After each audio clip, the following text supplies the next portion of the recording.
Bismillahirrahmanirrahim. Assalamualaikum warahmatullahi wabarakatuh.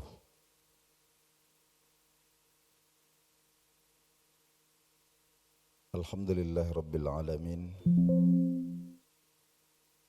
Wassalatu wassalamu ala asyrafil anbiya'i wal mursalin sayyidina wa maulana Muhammadin wa ala alihi wa ashabihi ajma'in, amma ba'd.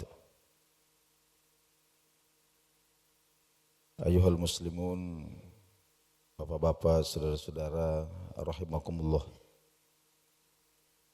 Kembali di subuh hari ini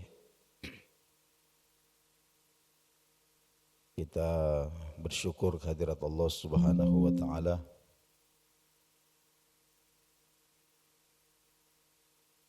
menyanjungkan pujian-pujian kita atas karunia anugerah, terutama bimbingan hidayah.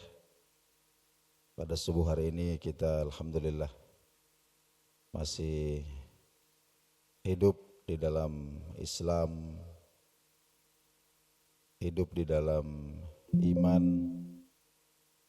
dengan harapan semoga Allah Subhanahu wa taala kekalkan keimanan itu, keislaman itu sampai hari kita bertemu dengan Allah Subhanahu wa taala pencipta kita. Salawat dan salam kita mohonkan kepada Allah Subhanahu wa taala terlimpah, tercurah, tidak terhenti kepada baginda Nabi Muhammad sallallahu alaihi wasallam. Bapak-bapak, saudara-saudara rahimakumullah. Tentu di awal-awal bulan Syawal ini kita saling mengingatkan bahwa tidak ada yang lebih indah diberikan Allah Subhanahu wa taala kepada hambanya setelah menyempurnakan satu kebaikan, satu kesolihan, lalu kemudian disusul lagi dengan kebaikan dan kesolihan yang lain. Inilah makna perintah Allah Subhanahu wa taala kepada baginda Nabi sallallahu alaihi wasallam, "Fa idza faraghta fansab." Apabila engkau telah selesai melaksanakan satu kebaikan, satu kesolihan, fansab, maka lanjutkan lagi, teruskan lagi dengan kebaikan, kesolihan yang lain. Itulah yang di dalam bahasa agama kita disebut sebagai sikap istiqomah. Istiqomah. Dan istiqomah inilah yang dimaksud dengan doa Nabi sallallahu alaihi wasallam, "Ya muqallibal qulub, tsabbit qulubana ala dinika." Ya muqallibal qulub, wahai zat yang membolak-balikkan hati. Karena hati ini namanya qalbun. Qalbun itu dari kata-kata qalabah, yaqlabu. Artinya terbolak-balik. Kadang menghadap ke atas, kadang menghadap ke bawah. Ketika menghadap ke atas, maka dia bisa menampung, mudah menerima nasihat, banyak menampung kebaikan-kebaikan. Tapi kalau lagi menghadap ke bawah, tidak ada yang bisa masuk. Seperti timba atau seperti ember, meskipun hujannya itu rintik-rintik, kalau dia menghadap ke atas, dia bisa menampung air. Tapi kalau terbalik, meskipun hujannya deras, maka tidak ada yang bisa tinggal. Nah, itu ibaratnya hati itu seperti itu, muqallibal qulub, terbolak-balik. Nah, satu yang diminta oleh Nabi kita sallallahu alaihi wasallam adalah memohon kepada zat yang membolak-balikkan hati supaya hati ini ya diibaratkan wadah itu selalu menghadap ke atas. Ya. Sehingga sekecil apapun peringatan-peringatan yang datang itu kemudian bisa tertampung di dalamnya. Nah, tentu istiqomah ini Bapak-bapak dan saudara-saudara sekalian, ada beberapa ilustrasi dari para ulama kita. Yang pertama digambarkan seperti air yang terus-menerus menetes meskipun kecil. Ya, jadi perbandingannya itu ada air yang datang seperti air bah menerpa batu karang umpama. Ya, bisa tertutup sebentar lalu kemudian tidak lama kering lagi. Ya, itulah ilustrasi daripada orang yang amalnya itu musiman.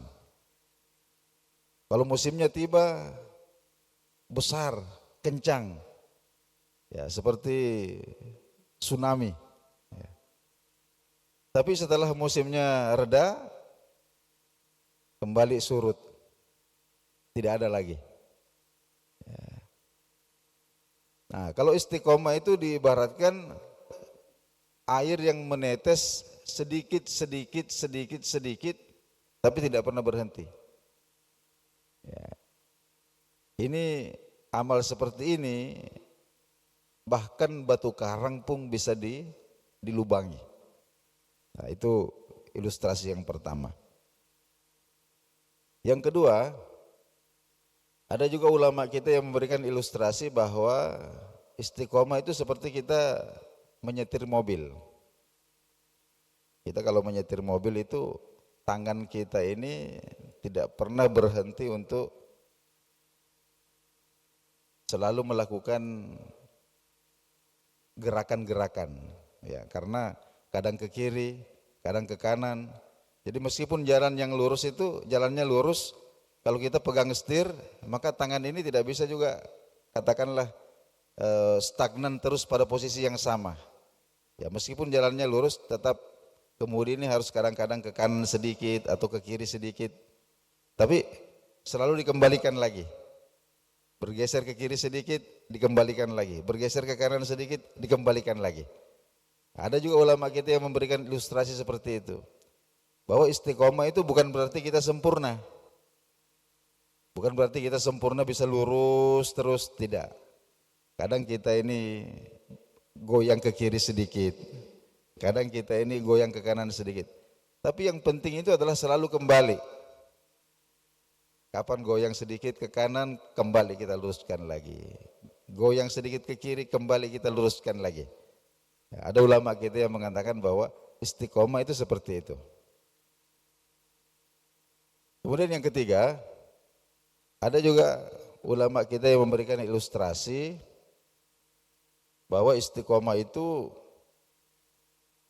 kalau hari ini dalam bahasa pertanian itu kita sebut sebagai irigasi tetes, ya, irigasi tetes. Jadi ini kan sekarang banyak digunakan ya di dalam pertanian, perkebunan, apa yang disebut dengan irigasi tetes. Itu prakteknya itu mengalirkan air melalui selang-selang kecil, kemudian mengatur volumenya. Nah, supaya setiap sekian detik barulah air ini menetes dan ujung selang kecil ini langsung ditaruh di dekat batang pohon itu. Nah, jadi seumpama ada tanaman cabai, ini satu bedeng. Nah, itu kemudian dipasang pipa, bukan pipa, selang kecil sepanjang, lalu di setiap batang yang tumbuh itu dibelokkan atau dilubangi dengan lubang yang kecil. Lalu kemudian air itu mengalir terus. Memang hanya tetes kecil, tapi tidak pernah berhenti selama 24 jam.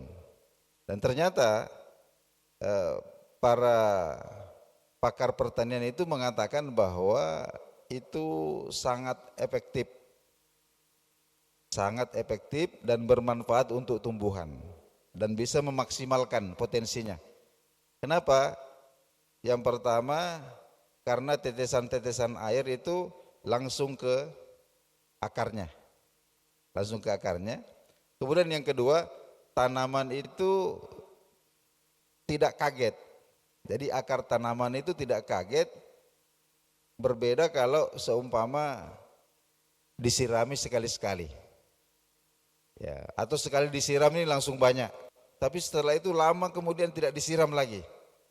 Atau terlalu sering disiram dengan air yang banyak. Nah, ini juga bisa menyebabkan akar tanaman itu rusak. Nah, ada juga ulama kita yang memberikan ilustrasi bahwa istiqomah itu seperti itu. Bukan masalah besarnya satu amalan, tapi bagaimana kita ini merutinkan amalan-amalan yang kecil. Ya, amalan-amalan yang kecil kita rutinkan. Nah, Bapak-bapak, saudara-saudara sekalian yang dirahmati Allah Subhanahu wa taala. Ini penting untuk kita pahami setelah bulan suci Ramadan ini. Karena bulan suci Ramadan ini ya, para ulama kita memberikan satu gambaran, itu seperti seorang tamu yang membawa satu koper besar. Kemudian datang ke rumah kita bertamu ini, dan di dalam kopernya ini ada banyak sekali ya, oleh-oleh ya, yang dicoba-cobakan kepada kita. Jadi ada Ramadan ini datang membawa rahmat, Ramadan ini datang membawa keberkahan. Jadi memang memberikan suasana kesan yang berbeda ya, dengan waktu-waktu yang lain. Nah, akan tetapi masalahnya kemudian setelah tamu ini pulang meninggalkan rumah kita, apakah ada bekas-bekas yang ditinggalkan? Nah, apa bekas-bekas yang ditinggalkan oleh Ramadan di dalam hati kita? Ya, jika sebelumnya pada bulan suci Ramadan ini kita merasakan ada kedekatan yang khusus kepada pencipta kita, Allah Subhanahu wa taala. Lalu bagaimana kemudian setelah Ramadan ini beranjak pergi? Apakah bekas-bekas itu masih ada atau tidak? Atau mungkin hati kita ini kembali lagi pada sebelumnya? Nah, ini yang perlu kita waspadai. Karena para ulama kita itu mengatakan bahwa setelah Ramadan itu kita bisa menjadikan sebagai tolak ukur apakah kita itu benar-benar telah tulus beribadah kepada Allah Subhanahu wa taala, ataukah kita itu hanya terpengaruh oleh suasana Ramadan. Nah, itu nanti kita bisa menjadikan tolak ukur. Oh, ternyata selama ini saya ini lebih banyak dipengaruhi oleh suasana Ramadan umpama. Nah, di situ kemudian kita bisa melakukan perbaikan-perbaikan. Nah, jangan sampai kita tergolong di dalam apa yang dikatakan oleh ulama kita, bi'sal qaumun la ya'rifunallaha illa fi Ramadan. Bahwa seburuk-buruk manusia itu, seburuk-buruk golongan itu adalah golongan manusia yang tidak mengenal Allah Subhanahu wa taala kecuali hanya pada bulan Ramadan saja.